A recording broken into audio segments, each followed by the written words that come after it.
Thanks for joining us on Plus TV Africa. My name is Felicity Ezewike with the news. According to the Electoral Commission, President Emerson Mnangagwa has won Zimbabwe's presidential election. With all 10 provinces declared, Mr. Mnangagwa won 50.8% of votes to 44.3% for opposition leader Nelson Chamisa, even though chairman of opposition party MDA Alliance has said the vote cannot be verified. Reacting to the results of the presidential polls via Twitter, the president says he is humbled and called the results a true beginning. By narrowly winning more than 50% of the vote, Mr. Mnangagwa avoids a second runoff election against Mr. Chamisa. Police reacted swiftly, removed opposition officials from the Electoral Commission when they rejected the polls. Mr. Mnangagwa from the ruling ZANU-PF party took over as president last November from long-serving leader Robert Mugabe. The votes received by Mnangagwa Emerson Dambudzo of ZANU-PF party are more than half the number of votes cast in the presidential election. Therefore, Mnangagwa Emerson Dambudzo of ZANU-PF party is therefore duly declared elected president of the Republic of Zimbabwe with effect from the 3rd of August 2018.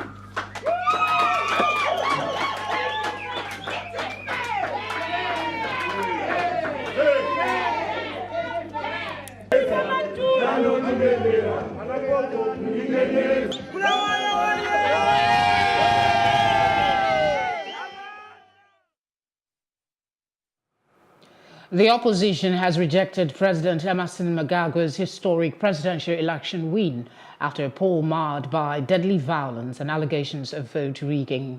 Mnangagwa was declared winner of the election on Thursday night after the country's first elections since the toppling of veteran leader Robert Mugabe with a slim lead over Nelson Chamisa, head of the Movement for Democratic Change.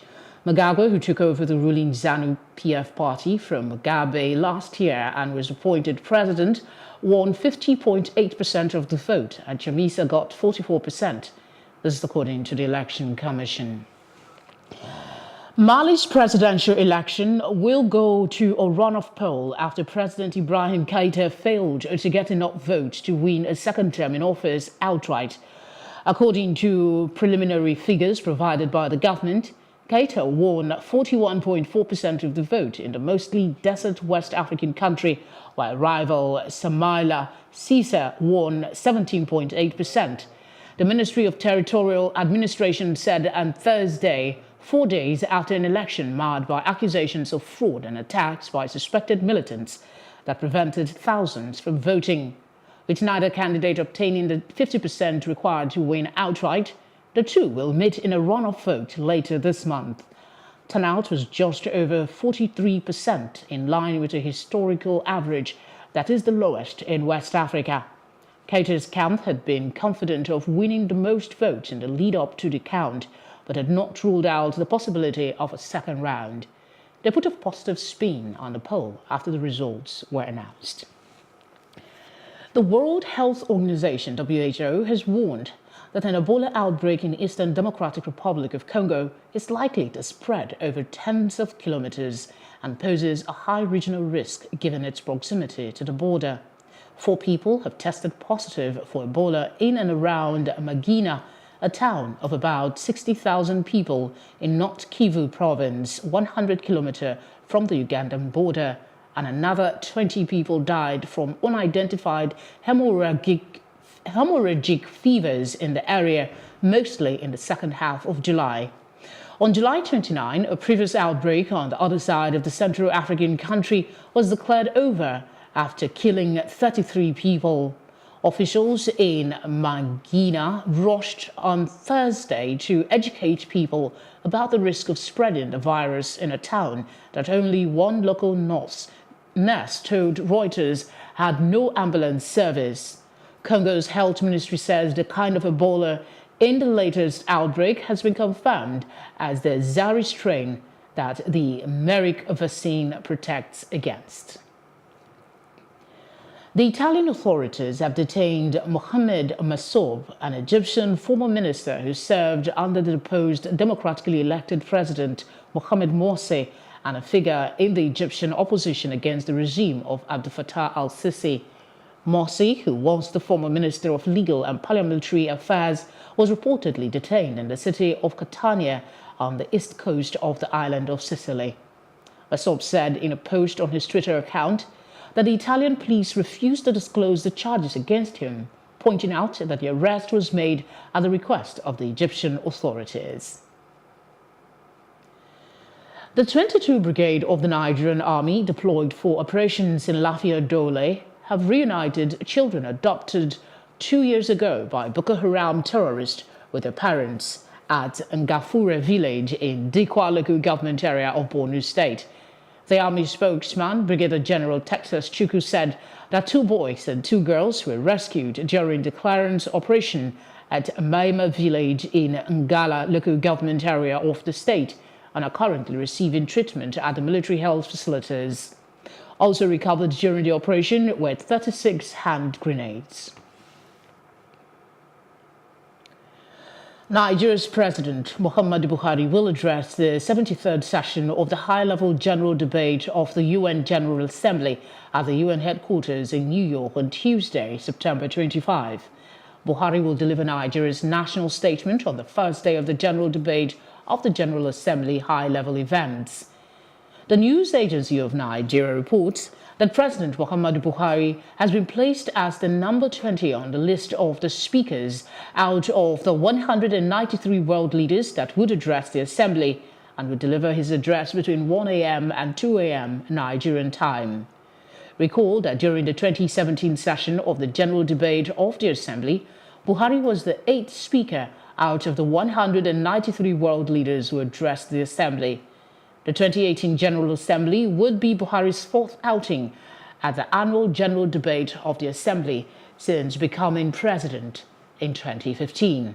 The 73rd session of the General Assembly would open on September 18, 2018 and will last till October 5th, while the debate will commence on September 25 to October 1. Former Governor of Abia State, Chief Orji Uzor Kalu, has filed an appeal challenging the ruling of the Federal High Court, which said he had a case to answer on the allegation of fraud preferred against him by the Economic and Financial Crimes Commission. Justice Muhammad Idris had last Tuesday held that Kalu has some explanations to make, particularly on certain documents tendered by the EFCC as exhibits in evidence against him. In the notice of appeal filed on his behalf by his counsel, Chief Awa U. Kalu, dated August 1, Kalu insists that all the evidence supplied by the prosecution witness had no nexus with him, and as such, there was no way a prima facie case against him would have been established. The former governor also contended that it would amount to miscarriage of justice to compel him to defend a matter in which no prima facie case has been established against him. To this end, Kalu is asking the Court of Appeal to set aside the ruling of the Federal High Court delivered in respect of the case on August 31. Now, a Rivers State High Court has fixed September 24 to deliver judgment on the All Progressive Congress APC ward, local government and state congresses. Presiding Justice Chiwendu Nwogu adjourned the case after Thursday's court proceedings, where the party dropped to cancel.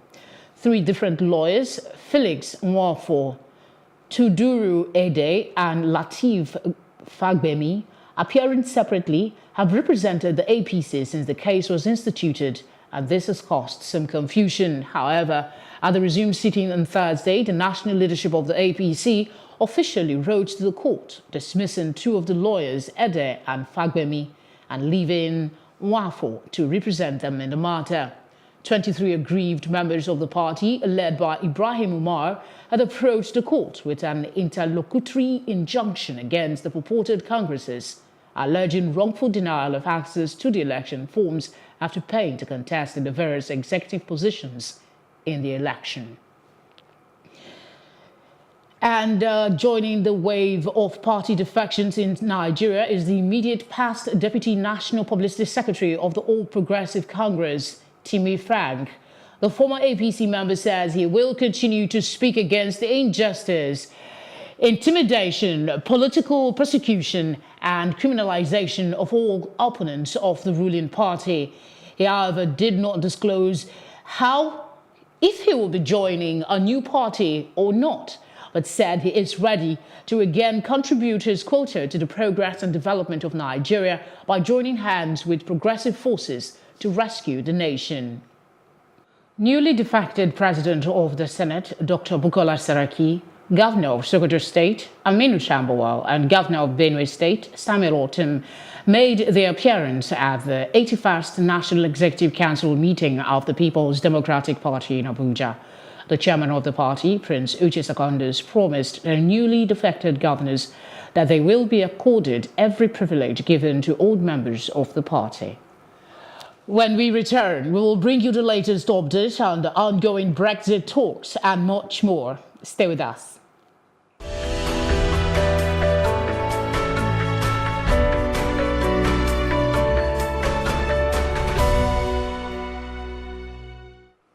British Prime Minister Theresa May is cutting short her holiday to meet French President Emmanuel Macron at his summer retreat on Friday as she steps up her efforts to win backing for Brexit plans. This comes after UK Brexit Secretary Dominic Raab had talks with his counterparts in Paris on Thursday. The UK's former ambassador to France, Lord Ricketts, has warned Mrs May not to expect a Brexit breakthrough in her talks with the French president. He emphasized that Mr. Macron was the last person to want to break ranks with the rest of the EU to push for a softer stance for Brussels. In Germany, close to 3,000 residents in the German city of Potsdam on the outskirts of Berlin have to leave their homes on Friday for the disposal of a World War II bomb, according to a spokesperson for the city. The 800-meter radius exclusion zone around the site where the bomb was discovered in the city center also takes in regional government buildings and the federal German police headquarters. During the bomb disposal, trains, buses and trams are to be suspended between Potsdam Central Station and the districts of Babelsberg, home of the German film industry. The spokesperson said unexploded 250-kilogram device is buried 60 centimeters underground and is slightly deformed, possibly requiring the disposal experts to explode it in situ, depending on its condition. Evacuation orders have been issued in parts of Lynchburg, Virginia, over fears a dam may fail amid flooding. Lynchburg Water Resources Department says the College Lake Dam exceeded its capacity after up to 6 inches of rain fell on Thursday evening. If the dam fails completely, 17 feet of water could flood it in 7 minutes, the National Water Services said. Officials have warned residents not to drive down flooded streets, adding that the floodwater may contain debris. Lynchburg's Department of Emergency Services said at least 124 households, along with their pets, have been urged to evacuate to nearby schools as their homes were deemed to be at risk. They have been advised not to go home for at least 24 hours. Up next is Business Reports with Edidiong Iwang.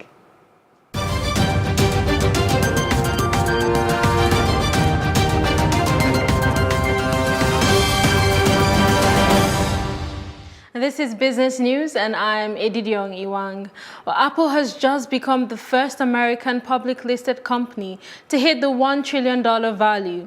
It hit the bar after its share price rose from $207.04 to $208.38 per share on Thursday. This brings the tech company up to 20% increase this year. The share price of Apple rose just after it reported its earnings on Wednesday, showing that it had surpassed its earnings forecast and maintained a healthy outlook. While some analysts still predict a higher share price of $225 per share. The naira has appreciated to 362 naira and 31 kobo in the investors and exporters window. Data from FMDQ shows that the indicative exchange rate for the window dropped marginally to 362 naira and 31 kobo per dollar yesterday from 362 naira and 33 kobo per dollar the day before. That's indicating a 2 kobo appreciation of the naira. However, the volume of dollar traded in the window yesterday rose by 18% to $106.06. I beg your pardon, to $106.06 million from $90.14 million traded on Wednesday. Similarly, the naira appreciated by 30 kobo in the parallel market. Nigeria's Lagos Chamber of Commerce and Industry has asked the federal government to sign the Africa Continental Free Trade Area Agreement. At the quarterly press briefing on the state of the economy, President of the Chamber says the advantages of signing outweighs the disadvantages of not signing the deal. The totality of our economy is not about manufacturing. Manufacturing contributes less than 12% to our GDP. We have services. We have financial institutions. We have distributive trade. I mean, if you go to most part of Africa today, or even Europe, or even China, our people are in business of buying and selling in a big way. We have a lot to gain as a people. We have the largest number of people in this thing. So if small countries are not afraid to go in there, why can't we go in there? All we need to do is to work on all our challenges, those things that are drawing us back. And there is a safe gap there. There are things that we can protect also. So some of our manufacturing things could be protected. But we have a lot to gain there than not to be there. And still on business around the world, Liberia's Information Minister, Lynn Eugene, says that the World Bank has agreed to offer the government of Liberia an initial $500 million for road projects across the country. Mr. Eugene told a news conference at the Ministry of Information that modalities are ongoing to ensure that the money is made available. He said that when the agreement is reached between the World Bank and the Liberian government, the IMF, African Development Bank, and the World Bank will pull money together for road projects as well. Well, that's it on business news, but still ahead on Plus TV Africa News is our roundup on entertainment and sports. Don't go away. And in entertainment, Nobel laureate and professor of literature Wole Soyinka presented a new book on Thursday. The book is titled in English as Who Keeps Watch Over the Watchmen? The book was launched at Freedom Park in Lagos, and the launch was graced by several socialites such as Olu Jacobs, Sam Omasheye, Professor J.P. Clark, Mr. Louis Odion, Mr. Femi Falana, Theo Lawson, amongst many others. The American music star Keri Hilson is presently in Kenya for the Terminal Music Weekend. She has taken time to engage other activities before the weekend. She shared pictures on her Instagram page of her visit to a Kenyan school for girls. According to her, she inspired the girls while taking part in some traditional activities. Keri Hilson is one African-American celebrity who loves Africa and is trying to connect. From eating some African delicacies to dancing a number of African hit songs, she indeed has a very deep connection with the beautiful continent. International superstar Beyoncé is going to be on the September cover of Vogue. The female pop star has used her star power to get the publication to hire its first black cover photographer in the magazine's 126-year history.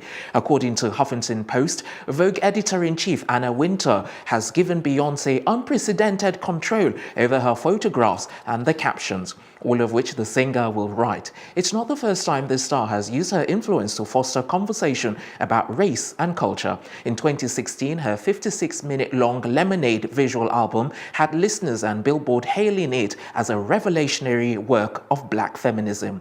And that's it on entertainment, the very best in sports, right after this.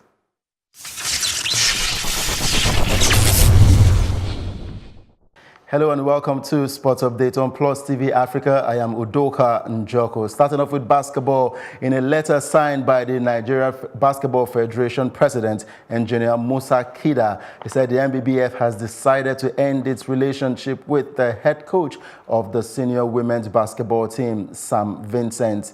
And the decision was taken after extensive consultations and assessment of the team's progress in camp ahead of the 2018 FIBA Women World Cup in Spain. And it was taken in the best interest of all parties involved and the long-term interest of the Tigress.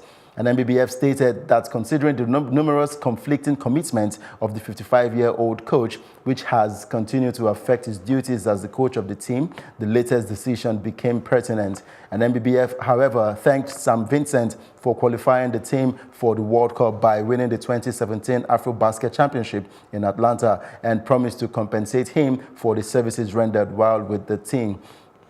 In the meantime, the Tigress assistant coach, Peter Amedu, will take charge of the team's preparation for the World Cup to be assisted by Shola Shomola until a new coach is appointed.